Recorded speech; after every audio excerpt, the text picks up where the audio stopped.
Everyone, welcome back to my channel Mamrai Sarkar. আশা করি তোমরা খুব ভালোই আছো, আমিও খুব ভালো আছি। আর আমি আজকে চলে এসেছি আবারও একটা কাশ্মীর ব্লগ দিয়ে। ফার্স্ট ট্রেনের ব্লগে আমি দেখিয়েছিলাম যে আমরা দুটো দিন ট্রেনে কিভাবে কাটিয়েছিলাম। এইবার আমাদের টাইম চলে এসেছে জম্মু নামার। আমরা দুজন অনেক সকাল সকাল ঘুম থেকে উঠে ওয়েট করছিলাম কখন ট্রেন থেকে নামবো, কারণ তোমাদেরকে আমি বলেইছিলাম এত বোরিং লাগছিল আর ট্রেনে বসে থাকা যাচ্ছিল না। এটাও একটা নতুন এক্সপিরিয়েন্স হলো। যাই হোক, 7:30টার সময় আমরা দাঁত ব্রাশ করে একটু গেটের ধারে দাঁড়িয়ে প্রকৃতি দেখতে দেখতে আমরা প্রায় পৌঁছে গেছিলাম পাঠানকোট। আর পাঠানকোটে ঢোকার সঙ্গে সঙ্গে আমাদের ফোনের নেটওয়ার্ক পুরো টাঁটায় ফুস হয়ে গেল, কারণ পাঠানকোট অবধিই তোমার নেটওয়ার্কটা থাকবে, তারপরে নেটওয়ার্ক চলে যাবে। পাঠানকোট ঢোকা অবধি আমরা ওয়েট করছিলাম আর একটু নেটের ঘেটে নিচ্ছিলাম। আর এই দেখো 8:20 সময় আমাদের ট্রেন পাঠানকোট ছাড়িয়ে কাটোয়ার দিকে যাচ্ছিল। তোমরা মনে মনে ভাবছো যে পাঠানকোট ছাড়িয়ে গেল কিন্তু নেটওয়ার্ক গেল না, কি হলো ব্যাপারটা আমিও বুঝতে পারিনি। তারপর হঠাৎ করে দেখি নেটওয়ার্ক সত্যিই উড়ে গেল কাটোয়া ঢোকার আগেই। তারপর আর কি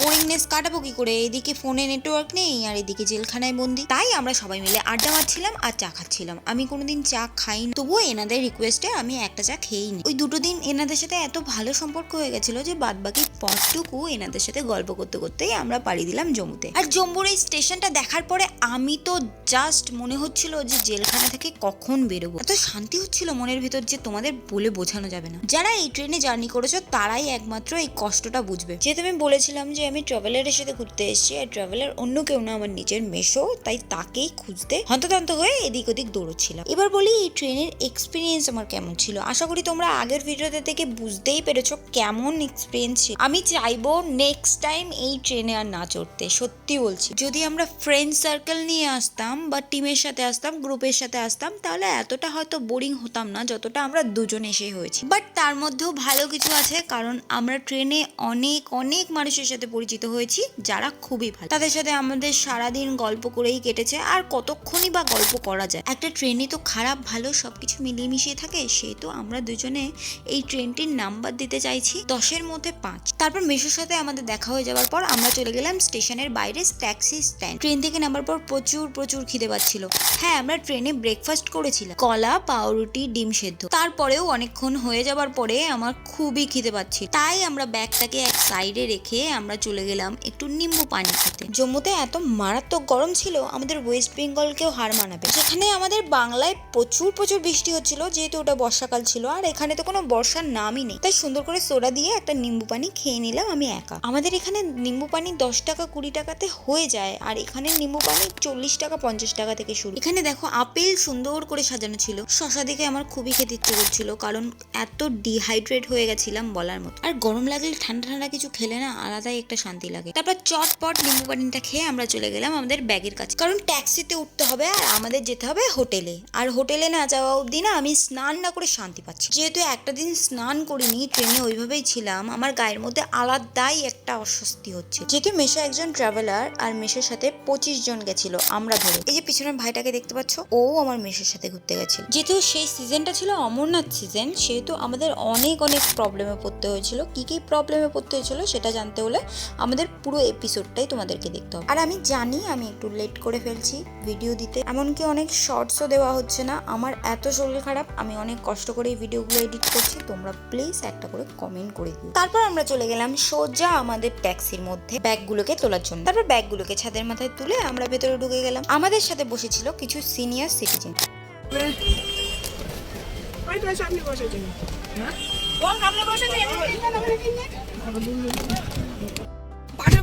কারণ আমার মেয়েকে পাঠাতে হবে, সব সাদা হয়ে গেছে। হ্যাঁ, সাদা হয়ে গেছে।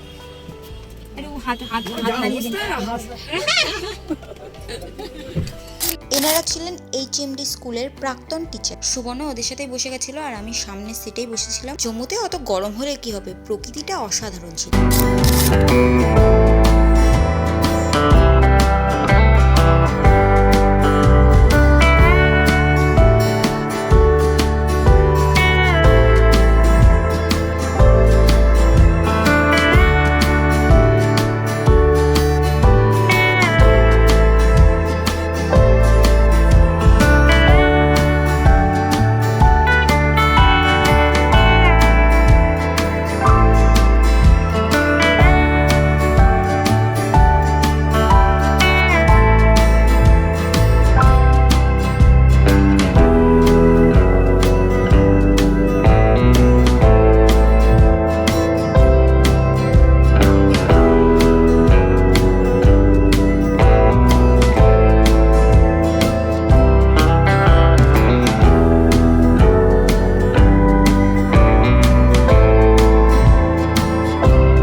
দিল্লির পাবলিক স্কুল এখানেও আছে যেমন। তারপরে এটা কি জিনিস আমি বুঝতে পারলাম না, কেউ যদি জেনে থাকো আমাকে একটু কমেন্ট করে যায়। তারপর টুকটুক করে আমরা চলে আসলাম আমাদের হোটেলে। হোটেলটার নাম ছিল MK হোটেল অ্যান্ড রেস্টুরেন্ট। ওখানে সব থেকে বেস্ট হোটেল ছিল কোনটা আমি সেটাও তোমাদের সাথে শেয়ার করব। তো আমাদের হোটেলে চলে যাওয়ার পরে আমরা সঙ্গে সঙ্গে আমাদের রুমে চলে গেলাম, আর আমাদের রুম নাম্বার ছিল 301। আমরা অনেকক্ষণ ধরে রিসেপশনে বসেছিলাম কারণ আমাদের রুমের চাবিটা পাওয়া যাচ্ছিল। অনেকক্ষণ বসে থাকার পরে তারপরে আমাদের রুমের চাবিটা দিল, তারপরে আমরা রুমে গেলাম। এদের এই হোটেলের সার্ভিসটা আমার একদমই পছন্দ হয়নি, এরা খুবই রুডলি বিহেভ করছিল সবার সাথে। এমনকি ওয়াইফাই পাসওয়ার্ড চাওয়াতেও সেটাও আমাদের প্রোভাইড করা হয়নি। যাই হোক, সেদিন মনে মনে ভাবছিলাম যে একটা রাতেরই ব্যাপার, পরের দিন ভোর ভোর আমরা এখান থেকে বেরিয়ে যাব, সেই ভেবেই আমরা রুমে চলে গেলাম।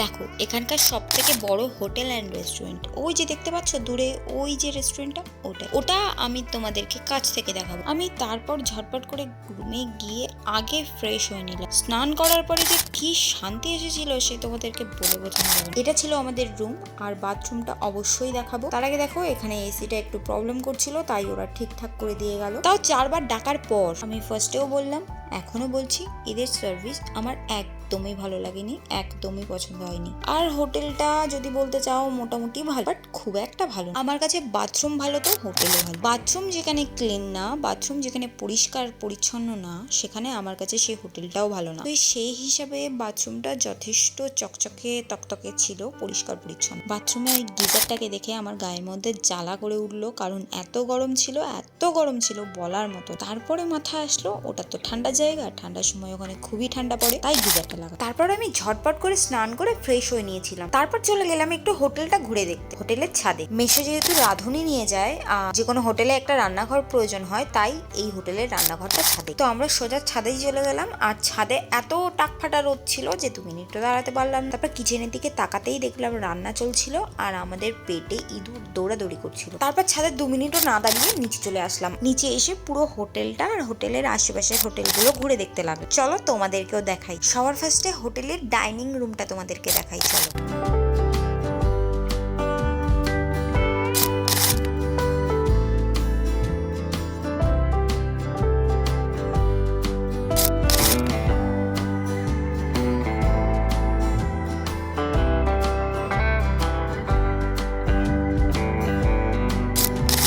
সব থেকে ভালো রেস্টুরেন্ট কাম হোটেল হচ্ছে এটা, মোগল দরবার অ্যান্ড রেস্টুরেন্ট। মেশো বলছিল যে এই হোটেলটা নেবার চেষ্টা করছিল, কিন্তু এই হোটেলটা ফুল বুক ছিল। আমি ঘর থেকে যে হোটেলটাকে দেখাচ্ছিলাম ওটা নয়, ওটা সব থেকে এক্সপেন্সিভ। এখানকার সব হোটেলই মোটামুটি একই রকম দেখতে, আমি যেটুকানি দেখলাম। চারিদিকে যতবারই যাই ততবারই মনে হচ্ছে আমাদের হোটেলেই ঢুকে পড়ছি, বাট না, সেটা পিছন দিক দিয়ে একই রকম দেখতে হলেও সামনের দিক থেকে একটু আলাদা। এদিক ওদিক ঘুরতে ঘুরতে হঠাৎ করে মনে পড়লো আমাদের তো সিম তোলা হয়নি, আমরা তো কারোর সাথে কন্ট্যাক্ট করতে পারি। তাই চলে গেলাম সোজা সিমের দোকানে গিয়ে সে কি গ্যারাকল, আমরা জিও সিম তুলবো, কোনো দোকানে জিও সিম পাওয়া যাচ্ছে না। সেদিন রবিবার হওয়ার কারণে প্রায় প্রতিটা দোকানই বন্ধ ছিল, তাই এই রাস্তা থেকে ও রাস্তা সব রাস্তা ঘুরে ফেলার পরে আমরা লাস্ট পর্যন্ত একটা দোকান খুঁজে পেলাম যেখানে জিও সিম পাওয়া যাচ্ছিল, কিন্তু তারপর সেখান থেকে সিম তুলে সোজা ফোন করলাম বাড়িতে জানালাম যে আমরা পৌঁছে গেছি, সবাইকে নাম্বারটা দিলাম, দেন চলে আসলাম হোটেলে খাবার খেতে। আর হ্যাঁ, সিমের প্রাইস কত নিয়েছিল সেটাই তো তোমাদেরকে বলা হলো। একটা সিমের প্রাইস নিয়েছিল 400 টাকা করে। আমরা দুইজন দুটো সিম নিয়েছিলাম। লাঞ্চ সেরে সোজা চলে আসলাম রুমের ভেতরে শোবার জন্য, কারণ প্রচন্ড টায়ার্ড ছিলাম। আর তোমরা তো জানোই ট্রেন জার্নিতে কতটা টায়ার্ডনেস আসে। তো আর বেশি বক না করে 2 ঘন্টার একটা লম্বা ঘুম দিয়ে উঠে পড়লাম ঘুরতে যাওয়ার জন্য। যেহেতু জম্বুতে আমরা একটা দিনই থাকবো, সেহেতু জম্বুর আশেপাশের সাইট গুলো আমরা ঘুরে দেখছিলাম। এবার তোমাদের দেখাবো এখানকার সব থেকে এক্সপেন্সিভ যে হোটেলটা, ওই যে দেখতে পাচ্ছ তোমরা, ওটাই এখানকার সব থেকে এক্সপেন্সিভ একটা হোটেল কাম রেস্টুরেন্ট। তো আমরা বেরিয়ে পড়েছিলাম জম্বুর আশেপাশে কিছু জায়গা ঘোরার জন্য। তারপর ওখানকার কিছু মানুষের সাথে কথা বলে জানতে পারলাম পাশেই একটা খুব বড় মন্দির আছে, তাই বেশি দেরি না করে চলে গেলাম সেখানে। মন্দিরের নাম শ্রী রঘুনাথজি মন্দির, মানে শ্রী রামের মন্দির। মন্দিরে ঢোকার আগে আমাদেরকে চেকিং করে ঢোকানো হয়েছিল। যেহেতু এখানে প্রচুর টুরিস্ট আসে আর প্রচুর অ্যাটাক হয়, সেহেতু চারিদিকে তোমরা BSF, CRPF এরকম ধরনের সোলজার্সদের দেখতে পাবে। আমি ফুল মন্দিরের ভিডিওটা করেছিলাম, চলো তোমরা দেখতে থাকো ফুল মন্দিরের ভিডিওটা।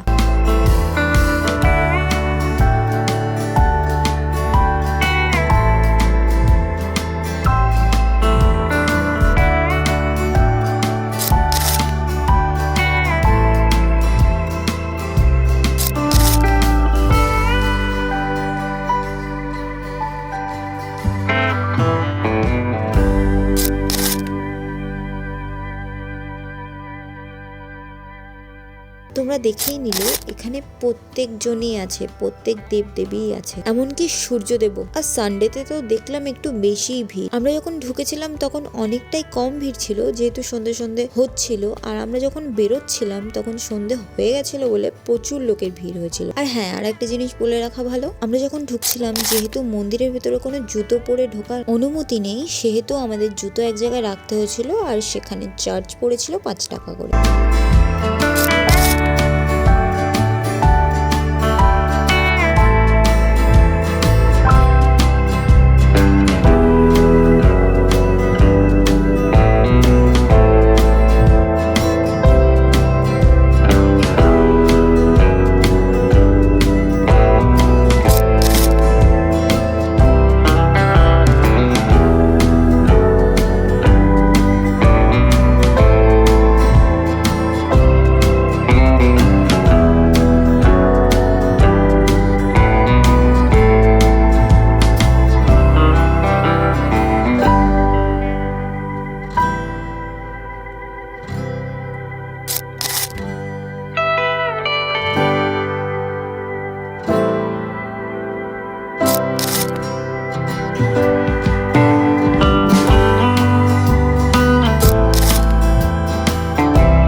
তোমরা তো দেখতেই পেলে ভেতরে সব রকম ঠাকুরই ছিল, যদিও ওখানে মেন ঠাকুর শ্রী রামজি, এমনকি ওখানে বিশাল আকৃতির এক মহাদেবও ছিলেন। তারপর মন্দির থেকে বেরিয়ে আমরা এদিক ওদিক ঘুরতে লাগলাম আর খুঁজতে লাগলাম একটা ভালো রেস্টুরেন্ট, যেখানে ওখানকার কিছু লোকাল খাবার আমরা খেতে পারি। খুঁজতে খুঁজতে আমরা পেয়েও গেলাম আর অর্ডার করলাম মাটন কাবাব। মাটন কাবাব যে এটা হবে আমি ভাবতেই পারি, কারণ ওখানে খাসি মানে ল্যাম্ব, নট গোট, এটা সবার আগে মাথায় রাখবেন। আর ল্যাম্বের না আলাদাই একটা স্মেল, খুবই বাজে স্মেল। তারপর কি সোজা হোটেলে গেলাম আর ডিনার করে নিই। তো আজকের ব্লগটা এইটুকুই, আবার দেখা হচ্ছে নতুন কোনো কাশ্মীর সিরিজে। ততক্ষণ তোমরা দেখতে থাকো, আমাকে ফলো করতে থাকো, আর তোমরা খুব ভালো থেকো, সুস্থ থেকো। আর আমার এই ভিডিওটা ভালো লাগলে অবশ্যই একটা লাইক করো, আর যদি কোনো কোয়ারি থাকে অবশ্যই আমাকে কমেন্টে জানাও। আর এরকম ধরনের আরো ভিডিও পেতে আমাকে সাবস্ক্রাইব। Bye bye.